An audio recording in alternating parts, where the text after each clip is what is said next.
উত্তর কলকাতার বিধাননগর রোড স্টেশনের কাছে একটা অঞ্চলের নাম মুরারিপুকুর। একসময় কোনো এক মুরারি পরিবারের অনেকগুলি পুকুর এই এলাকায় থাকায় সম্ভবত সেখান থেকে এই জায়গাটির এমন নাম হয়।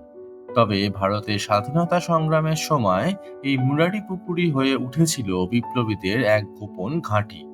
এর নেতৃত্বে ছিলেন মূলত শ্রী অরবিন্দ ঘোষ এবং তার ভাই বারীন্দ্র কুমার ঘোষ, এবং তাদের ৩২ নম্বর মুরারিপুকুর রোডের বাগান বাড়িতে তারা একটি বোমা ও অস্ত্র তৈরির কারখানা গড়ে তোলেন।